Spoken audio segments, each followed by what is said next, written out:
सुभान अल्लाह सुभान अल्लाह। मैं बन के खाक हवा में बिखर गया होता, मैं बन के खाक हवा में बिखर गया होता, या रसूल अल्लाह तुम्हारी याद न होती तो मैं मर गया होता। मैं बन के खाक हवा में बिखर गया होता, या रसूल अल्लाह तुम्हारी याद न होती तो मैं मर गया होता। और पलट आया जो सूरज उल्टे पांव, उसमें हैरत क्या कि पलट आया जो सूरज उल्टे पांव, तो इसमें हैरत क्या। अरे वो चाहते तो जमीन पे उतर गया होता, वो चाहते तो जमीन पे उतर गया होता। या रसूल अल्लाह तुम्हारी याद न होती तो मैं मर गया होता। उलमाए किराम की बड़ी लंबी फहरिस्त है। अब आइए बड़ा ताखीर बला तभी नज़्म की दुनिया से पलटकर नस्ल की दुनिया में चले और तकरीर की दुनिया में हलचल मचाने वाला खतीब बाकमाल खतीब हिंदुस्तान हजरत अल्लामा मौलाना पैगाम रजा साहब कछोछवी, जो माशाअल्लाह कछोचा की सरजमीन से ताल्लुक रखते हैं। और जब कछोचा का नाम आता है तो हर सुन्नी के दिमाग में मखदूम सुन्ना की बारगाह का नक्शा नजर आने लगता है, जहाँ पे सिर्फ इंसान ही नहीं बल्कि सिर्फ मतलब सोनभद्र ही नहीं बल्कि पूरे हिंदुस्तान के लोग वहाँ अपने फैज पाने के लिए हाजिर होते हैं। और रूहानी जिस्मानी इलाज के साथ साथ जहाँ रूहानी इलाज भी होता है, यकीनन आपके रूहानी इलाज के लिए और आपकी रूहानी बीमारी को ठीक करने के लिए एक पैगाम लेकर के आ रहे हैं अल्लामा मौलाना पैगाम साहब। आइए इनका इस्तकबाल करते हैं, खैर मकदम करते हैं, वेलकम करते हैं और स्वागत करते हैं बस इस अंदाज के साथ कि नारे तकबीर, नारे रिसालत, उलमाए अहले सुन्नत, हज़रत मौलाना पैगाम साहब क़िबला, नारे तकबीर, नारे रिसालत, बादशाह बलागत चले आइए, ताजदारे फसाहत चले आइए, लेके जामे खिताबत की सरमस्तियां वाइज़े अहले सुन्नत चले आइए।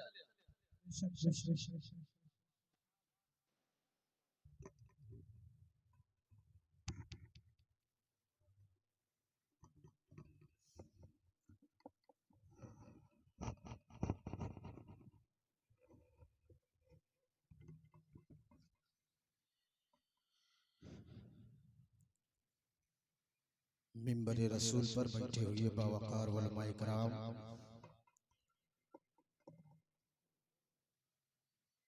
बिलखुसूस नासिर मसले के आला हजरत मेमारे कौम व मिल्लत, मुहाफिज़े मसले के आला हजरत हजरत अल्लामा मौलाना इबादत हुसैन साहब क़िबला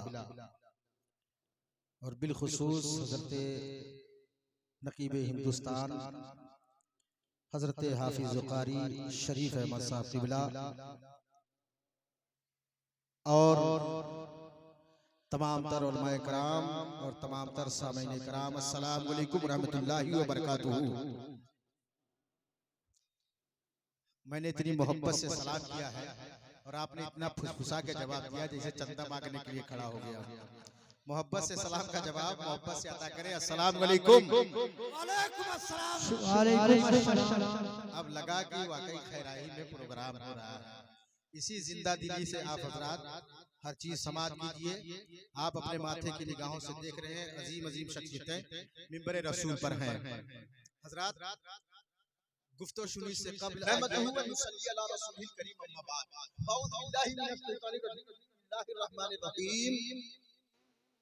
इन्ना दीना इंदल्लाहिल इस्लाम सल्लल्लाहु मौलाना नज़ीम व बल्लगना रसूलुहुन नबीयुल मकीनुल करीम व नहनु अला ज़ालिका लमिनश शाहिदीन व शाकिरीन अल्हम्दुलिल्लाहि रब्बिल आलमीन। मन्ना अलैना रब्बुना इज़ बअसा मुहम्मदा अय्यदहु बियदिही अय्यदना बिअहमदा अरसलहु मुबश्शिरन अरसलहु मुमज्जदा सल्लु अलैहि दाइमन सल्लु अलैहि सरमदा बलगल उला बिकमालिही कशिफत दुजा बिजमालिही हसनत जमीउ खिसालिही सल्लु अलैहि वालिही। दाएं से बाएं आगे से पीछे जितने लोग मजमे में हैं एक मर्तबा हाथ को उठा के बोले या रसूल अल्लाह। हजरत बहुत दिन पहले अल्लामा फारूक साहब किबला और अल्लामा नासिर मसर के आला हजरत आली जनाब हजरत हाफिज कारी शरीफ अहमद साहब किबला आपस में गुफ्तगू कर रहे थे कि हजरत एक जलसा करना है, एक बेहतरीन खतीब का इंतखाब करना है। और इन लोगों ने इंतखाब भी किया तो लाजवाब खतीब का इंतखाब किया है, जिन्हें मुफ्ती मोहम्मद कासिम के नाम से जाना और पहचाना जाता है, जो बरेली की धरती से आपकी दयारे मोहब्बत में हाथ आ चुके हैं। और इन लोग प्लानिंग करते करते करते करते देख रहे हैं उलमा का जम्मे गफीर है। मेरी दाहिनी जानिब से लेकर के बाईं जानिब तक आप देखते रहे, मौलाना सिराज साहब से लेकर के मौलाना शाहिद साहब से लेकर के बगदरी और पता नहीं कहां कहां से लोग इस मिंबर रसूल पर जलवाबार हैं। बहुत सारे उलमा और शोरा इस मिंबर रसूल पर हैं। मैं सोचने लगा आखिर इन लोगों को बुलाया क्यों? इसलिए बुलाया है ताकि एक जलसा किया जाए। बिरादरान इस्लाम इसलिए बुलाया कि एक जलसा किया जाए, जलसा रचाने के लिए, जलसा सजाने के लिए इतने सारे उलमाए कराम को बुलाया। अल्लामा इबादत हुसैन साहब की सदारत में ये जलसा पूरी आन बान और शान के साथ आगे बढ़ रहा है।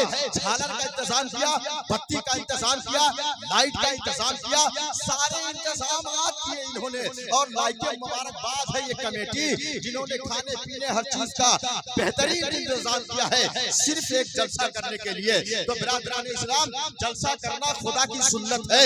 अब आप सोच रहे होंगे अजीब मौलवी है, आज तक नहीं सुना था कि जलसा करना खुदा की सुन्नत है। क्या अल्लाह जलसा करता है? क्या परवरदिगार आलम जलसा करता है? क्या पालनहार जलसा करता है? क्या रब्बुल आलमीन जलसा करता है? क्या कभी अल्लाह ने जलसा किया है? अगर अल्लाह ने जलसा किया है तब तो जलसा करना खुदा की सुन्नत है। अगर नहीं किया है तो फिर जलसा करना खुदा की सुन्नत नहीं हो सकती। आइए मैं आपको बताता हूँ, आलमे अरवाह में अल्लाह ने एक जलसा मनाया था, पाक परवरदिगार आलम ने एक जलसा रचाया था, सबको इकट्ठा किया और इकट्ठा करने के बाद पाक परवरदिगार आलम ने इरशाद फरमाया, क्या मैं तुम्हारा रब नहीं हूँ? सबने कहा मौला तू ही हमारा रब है, हम तेरी ही इबादत करेंगे, हम तेरी ही पूजा करेंगे। अल्लाह ने कहा जाओ, जलसा खत्म, सबको भेज दिया। उसके बाद सारे नबियों को रब ने इकट्ठा किया और इकट्ठा करने के बाद अल्लाह तबारक व तआला की बारगाह में सारे नबीयीन ने कहा मौला अभी तो तूने एक जलसा किया था, रब तूने अभी तो एक जलसा किया था, अब ये कैसा जलसा हो रहा है? ये कौन सा जलसा हो रहा है? रब अकबर ने इरशाद फरमाया, आदम तुम भी सुन लो, ईसा तुम भी सुन लो, ज़करिया तुम भी सुन लो, यूनुस तुम भी सुन लो, यहया तुम भी सुन लो, याकूब तुम भी सुन लो, यूनुस तुम भी सुन लो। सारे नबीयीन सुनो सुनो, वो जलसा था ला इलाहा इल्लल्लाह का, ये जलसा है मुहम्मदुर रसूलुल्लाह का, वो जलसा था बैते जब्बार का, ये जलसा है मदीने में रहने वाले यारों के यार का, वो जलसा था रब्बुल आलमीन का, और ये जलसा है रहमतुल लिल आलमीन का। आपने बहुत खूबसूरत जलसा मनाया है, बहुत खूबसूरत जलसा किया है, और अल्लाह तबारक व तआला इसे अपनी बारगाह में कबूल भी फरमाए। मुसलमानों, एक जलसा करने के लिए सारे लोगों को इकट्ठा किया गया है, अल्लाह इस जलसे को कबूल फरमाए। मुसलमानों, हम मुस्तफा जाने रहमत के मानने वाले हैं। रब ने सारी कायनात को बनाया है तो मुस्तफा जाने रहमत के लिए बनाया है, महबूबे दो आलम के लिए बनाया है, रहमत गफ्फार के लिए बनाया है। अल्लाह के नबी ताजदार मदीना सल्लल्लाहु ताला अलैहि वसल्लम ने कौन सी ऐसी चीज है जो मुसलमानों को ना बताई हो? कौन सी ऐसी शय है जो आका ने अपने मोमिनों को ना बताई हो? कौन सी ऐसी चीज है जो पाक परवरदिगार आलम ने और मुस्तफा जाने रहमत ने अपनी उम्मत को ना बताया हो, रब ने अपने बंदों को ना बताया हो? अल्लाह के नबी ताजदार मदीना एक प्यारा दीन लेकर के आए। मुसलमानों गौर करिए, जलसे का जो मेयार है आज वो मेयार कहाँ जा रहा है? कभी हमने सोचा है क्या जिस तरीके से सहाबा करते थे, जिस तरीके से मिलाद सहाबा करते थे, क्या हमारा तरीका वो रह गया है? मुसलमानों, आज देखो हमारे जलसों में उलमा आपस में लड़ पड़ते हैं। क्या ये हमारा जलसा हुआ करता था? वो जलसे हुआ करते थे मुसलमानों जहां मुस्तफा जाने रहमत की आमद हो जाया करती थी। मेरे आका ऐसे जलसों में तशरीफ ले आया करते थे, लेकिन आज जलसों को मजाक बना दिया गया है। मुसलमानों, कोई ऐसी चीज नहीं है जो मेरे आका ने न बताई हो। आज देखो मुसलमानों, गांव गांव में जाकर के तो देखो अदब गायब हो चुका है, लिहाज गायब हो चुका है। हमारा बच्चा अपने बाप का अदब नहीं कर रहा है, हमारा बच्चा अपने से बड़ों का अदब नहीं कर रहा है। अदब कहाँ चला गया है पता ही नहीं है मुसलमानों। जबकि अल्लाह के रसूल ने इरशाद फरमाया है, मल्लम यरहम सगीरना व लम युअक्किर कबीरना फलैसा मिन्ना, जिसने छोटों पर शफकत नहीं किया, बड़ों की ताज़ीम नहीं की, वो हम में से नहीं है। क्या फरमाया मेरे आका ने कि जिसने छोटों पर शफकत नहीं किया। पता ये चला हमें छोटों पर शफकत करना चाहिए और छोटों को चाहिए अपने से बड़ों की ताज़ीम करें मुसलमानों। लेकिन आज ताज़ीम उठ चुकी है। आज नौजवान हमारा सोचता है कि हम क्या करेंगे। इन बूढ़ों का जमाना खत्म हो चुका है, नौजवानों का जमाना शुरू हो चुका है। ऐ नौजवान एक मर्तबा सोच करके तो देख, जिसको तू बूढ़ा समझ रहा है उसको 60 साल का तजर्बा है, तुझे कितना तजर्बा है तुझे तो खुद भी नहीं पता है। आज हमारा नौजवान अपने से बड़ों का एहतराम भूल चुका है। वो सोच रहा है कामयाबी उसमें है कि जब हम फटी हुई जींस पहन ले। वो सोच रहा है कि कामयाबी उसमें है हम किसी फिल्मी एक्टर की नकल कर ले। वो सोच रहा है कामयाबी उसमें है कि हम किसी फिल्मी एक्टर की नकल करें। आज हमारा नौजवान ऐसे रास्ते पर चल चुका है कि बुराइयां उसकी जिंदगी में घर कर गई हैं। जाओ और जाकर के देखो, जिस मेहनत से माँ बाप पैसा कमा रहे हैं, माँ बाप रुपया पैसा कमा रहे हैं, उसी पैसे को उसका लगते जिगर अय्याशी में खर्चा कर रहा है। ऐ नौजवान, क्या तेरे माँ बाप इसीलिए तुझको पढ़ा रहे थे, तुझको लिखा रहे थे ताकि मेरा बेटा इज्जत को समझे, मेरी अजमत को समझे, बड़ा होकर के मेरे लाठी का मेरा सहारा बने। क्या इसलिए माँ बाप तुझे तरक्की देना चाहते थे? ऐ मुसलमानों, दुनिया में हर इंसान को देखोगे तरक्की से जलेगा, थोड़े से कामयाब हो जाओ जलने वालों की कमी नहीं रहेगी। कोई ऐसा शख्स जब कामयाब होना शुरू होता है उसके पीछे लोग लग जाते हैं, लेकिन जब आप कामयाब होते हैं तो आपके बाप का सीना चौड़ा हो जाता है कि मेरा लगते जिगर कामयाबी की दहलीज को छू रहा है। बाप खुश हो जाता है, लोग आपकी टांगे खींचा करते हैं। मुसलमानों, कामयाबी इसमें है कि तुम अपने माँ बाप की खिदमत करो। आज हमारा नौजवान देखो तो सही सोच रहा है हम अमिताभ बच्चन की नकल करके कामयाब हो जाएंगे। आज का नौजवान ये सोच रहा है हम शाहरुख खान की नकल करके कामयाब हो जाएंगे। आज का नौजवान ये सोच रहा है हम दिलीप कुमार की नकल करके कामयाब हो जाएंगे। आज का नौजवान ये सोच रहा है हम किसी फिल्मी एक्टर की नकल करेंगे तो कामयाब हो जाएंगे। ऐ नौजवान, याद रख, जो जिसकी नकल करता है बरोज़े हश उसी के साथ उठाया जाएगा, बरोज़े हश उसी के साथ उठाया जाएगा। अब तू सोच किसकी नकल करना चाहता है। अगर शाहरुख खान की नकल करेगा तेरा हश्र उसके साथ होगा, जो उस जहन्नमी का होगा वही हश्र तेरा भी होगा। अगर अमिताभ बच्चन की नकल करेगा तो तेरा हश्र उस जहन्नमी का होगा वही तेरा भी हश्र होगा।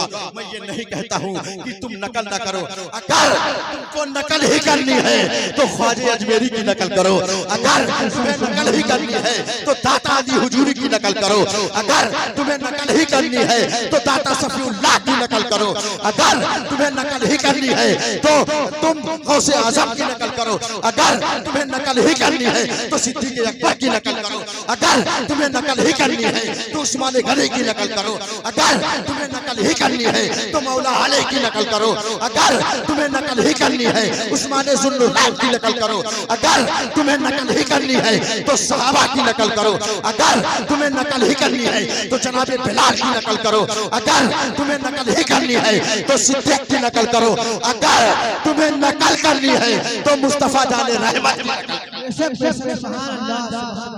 ये नहीं कहा जा रहा है, लेकिन आए नौजवान मुसलमानों एक मर्तबा देखो आज हमारा माशरा कितना बिगड़ चुका है। मुसलमानों, धमाकेदार लच्छेदार तकरीर अगर मैं चाहूँ तो 2 घंटा आपको सुना सकता हूँ, लेकिन अब मैं चाहता हूँ जितनी देर हो उतनी देर में कुछ बातें आप तक पहुँचा दूँ ताकि आपके आने वाली नस्लों में सुधार आ सके। मुसलमानों, एक मर्तबा गौर से देखना, आखिर हम कहाँ जा रहे हैं। हम मुसलमान हैं और मुसलमान इसलिए पैदा हुआ है, इसलिए नहीं पैदा किया गया है कि वो खुराफात दुनिया में आकर के करे। आज हमारा मुसलमान भाई, हमारे मुसलमान के बच्चे बिल्कुल भी पढ़ना नहीं चाहते, हमारे मुसलमान जो बच्चे हैं वो पढ़ना नहीं चाहते। अगर मौलवी साहब ने एक डंडा लगा दिया तो फौरन शिकायत लेकर के घर वाले पहुंच जाते हैं। मौलाना साहब आप कितने बुरे हैं, आपने मेरे बच्चे को इतना मार दिया, मैं आपको तनख्वाह नहीं दूंगा। ये हमारी जुबान होती है अपने इमाम के लिए, अपने मुदर्रिस के लिए, हमारे वलमा के लिए ऐसी ज़बानें इस्तेमाल की जाती है। मौलाना तुमने मेरे बच्चे को मारा है, चंद मिनट में चुटकी बजा कर तुम्हें निकलवा दूंगा, मदरसे में तुमको रहने नहीं दिया जाएगा, इसलिए तुमने मेरे बच्चे को मारा है। ए नौजवान, जब उस्ताद मारता है एक एक छड़ी जहां पड़ती है उस जगह पर जहन्नम की आग हराम हो जाया करती है। लेकिन आज तुम मार से डरते हैं, अरे अरे मौलाना साहब मारेंगे, अब्बू से कह दिया जा करके अब्बू मैं नहीं पढ़ने जाऊंगा। क्यों? इसलिए कि मौलाना साहब बहुत मारते हैं, अगर वो मारेंगे नहीं तो तुझको आएगा कैसे। एक बादशाह था और उस बादशाह का लड़का पढ़ने के लिए जाता है, और जैसे ही जाता है तो वजीर ने कहा कि हुजूर ये बादशाह का लड़का है, ये आपके पास पढ़ने के लिए आया है। तो जैसे ही उन्होंने सुना कि बादशाह कि उसके पीठ से चमड़ी छिल गई और खून जारी हो गया, वो अपने बाप के पास पहुंचा और पहुंचने के बाद कहा, ऐ मेरे वालिदे मोहतरम, ऐ मेरे अब्बू जान, सुनो सुनो, आप बादशाह हो, मेरे उस्ताद ने मुझको बेजा मारा है, मैंने कोई गलती नहीं की है, फिर भी मुझे मारा गया है, आप उनको सजा दीजिए। लेकिन बाप बादशाह होते हुए भी बाप ने क्या कहा? बाप ने यही कहा था, बेटा इसमें मैं कुछ नहीं कर सकता, बेटा इसमें मैं कुछ नहीं कर सकता, ये बात तू जाने और तेरा उस्ताद जाने कि तेरे उस्ताद ने तुझे क्यों मारा है। आज हम होते ना और हमारे पास बादशाहत होती तो इमाम साहब का पुरिया बिस्तरा बंधवा देते, उन्हें जेल में डलवा देते, और जो कड़ी से कड़ी सजा पड़ती वही दिलवाते। हमारा ये तरीका है। आज हमारे यहाँ अगर इमाम साहब से थोड़ी सी गलती हो जाए मुसलमानों तो पूरा पेपर में उसको छाप दिया जाता है। ये बड़े शर्म की बात है मुसलमानों कि उसको पेपर में छाप दिया जाता है, उसको छुपाने के बजाय छपाया जा रहा है। ऐ मुसलमानों, वो बादशाह था, अगर चाहता तो पता नहीं क्या कर देता, मगर बादशाह ने कहा बेटा तू जाने और तेरा उस्ताद जाने। ये कह करके वो सहम जाता है, पढ़ने के लिए जाता है। जब बादशाह इंतकाल कर जाता है कई सालों के बाद, वही लड़का जब बैठता है बादशाह के तख्त पर, फिर क्या था, उसने पहला हुक्म दिया कि मेरे उस्ताद को मेरी बारगाह में पेश किया जाए। उस्ताद बूढ़े हो चुके हैं, कमजोर हो चुके हैं, लागर हो चुके हैं, लाठी लेकर के पहुंचते हैं। पहुंचने के बाद दरबार में खड़े हो जाते हैं, भवें बिल्कुल पक चुकी हैं, बादशाह के सामने खड़े हैं। वो लड़का कहता है मेरे उस्ताद मोहतरम, आखिर आपने मुझे बिला जरूरत बिला गलती के मुझे आपने क्यों मारा था? तब उस्ताद ने जानते हो क्या कहा? बेटा जो मैंने तुम्हें मारा था वो याद है ना? तब उसने कहा, बादशाह ने कहा कि उस्ताद उस मार को मैं जिंदगी भर नहीं भूलूंगा। तो उस्ताद ने कहा बेटा भूलना भी मत, कहा बेटा इस मार को भूलना भी मत। कहा मतलब ये है बेटा मैंने उस दिन तुझको इस दिन के लिए मारा था, मुझे पता था कि तू बादशाह का लड़का है, एक दिन तू तख्त पर बैठेगा, जब तुझको दर्द का एहसास होगा तो तुझे अपने रियाया का भी दर्द का एहसास होगा कि तेरी रियाया को तकलीफ ना पहुंचने पाए, इसलिए उस दिन मैंने तुझे इस दिन के लिए मारा था। तो उस्ताद अगर मारता है मुसलमानों तो आपके बच्चे की रूह को संवारने के लिए मारता है। जब आपका बच्चा पढ़ लिख करके आलिम हो जाएगा, हाफिज हो जाएगा, कारी हो जाएगा, तब आपका सीना फक्र से चौड़ा हो जाएगा कि अच्छा क्या था जो उस्ताद ने इसको मारा था, बेहतर किया था जो उस्ताद ने इसको मारा था। ऐ नौजवान, आज के बाद ये दिल में तहैया कर ले कि जब पहली आयत नाजिल हुई है तब अल्लाह ने ये नहीं कहा महबूब रोजे का हुक्म मिल रहा है, हज का हुक्म मिल रहा है, ज़कात का हुक्म मिल रहा है, सदके का हुक्म मिल रहा है, बल्कि जब अल्लाह ने पहली आयत नाजिल फरमाई है तो रब ने कहा इकरा पढ़िए, यानी आयत करीमा जो पहली नाजिल हो रही है वो इकरा हो रही है। मुसलमानों पढ़ने के लिए कहा जा रहा है, इसलिए मुसलमानों आज तुम्हें पढ़ने की जरूरत है। याद रखो, जब डॉक्टर अंबेडकर से कहा गया डॉक्टर अंबेडकर हिंदुस्तान आजाद हो चुका है, अब तुम क्या चाहते हो? तुम तुम्हारे चाहने वालों को मंदिर में जाने की इजाजत दी जाए, क्योंकि उनको मंदिर में जाने की इजाजत नहीं थी। काजी ने कहा क्या तुम्हें इजाजत दे दी जाए कि तुम्हारे हरिजन बिरादरी के लोग मंदिर में जा सके? तब डॉक्टर अंबेडकर कितना चालाक था, कितना अक्लमंद था, उसने कहा नहीं, मैं ये नहीं चाहता कि मेरे लोग मंदिर में जाएं, बल्कि इस हिंदुस्तान में मेरी कौम को पढ़ने का हक दे दिया जाए, मेरी कौम को पढ़ने का हक दे दिया जाए। वो डॉक्टर अंबेडकर पढ़ाई मांग रहा है और आज देख लो उसकी कौम में डीएम मिलेंगे, उसकी कौम में एसओ मिलेंगे, उसकी कौम में दरोगा मिलेंगे, उसकी कौम में डिप्टी कमिश्नर मिलेंगे। हर डिपार्टमेंट में आपको हरिजन बिरादरी नजर आएगा। ऐ मुसलमान, तेरा तो कुरान जो पहली आयत नाजिल हो रही है उसी में कहा जा रहा है पढ़िए। पता ये चला पढ़ोगे तो कामयाबी तुम्हारी है, पढ़ोगे तो इज्जत तुम्हारी है, पढ़ोगे वकार तुम्हारी है, पढ़ोगे तो हुर्मत तुम्हारी है, पढ़ोगे तो बुलंदी तुम्हारी है, पढ़ोगे तभी तुम जान पाओगे कि हमारे लिए क्या अच्छा है और क्या बुरा है। आज हम अपना लाखों करोड़ों रुपया फूंक देते हैं। ऐ मुसलमानों, वो फूंकने के बजाय मुस्लिम के लिए बेहतरीन से कॉलेज बनाई जाए। वो पैसा जो आप नाजायज फूंक रहे हो, उस पैसे को नाजायज फूंकने के बजाय उससे हम मुसलमान मिल करके अपने पैसे से यूनिवर्सिटी कायम कर सके। उस पैसे से जो आज करोड़ों मुसलमान अपना पैसा बर्बाद कर रहे हैं, उस पैसे से हमारा मुसलमान अपना खुद का अस्पताल खोले। वो दिन दूर नहीं है जब तुम्हें अस्पतालों में भी घुसने नहीं दिया जाएगा, कॉलेजों में घुसने नहीं दिया जाएगा।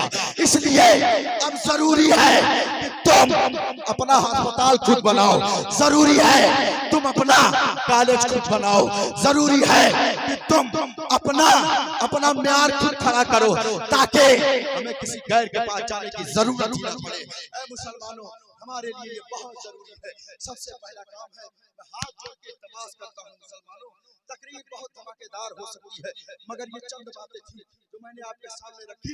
अपने पैसे को मदरसों में लगाओ, अपने पैसों को कॉलेजों में लगाओ, अपने पैसे से हॉस्पिटल बनवाओ, ताकि दीन का बेहतरीन काम हो सके।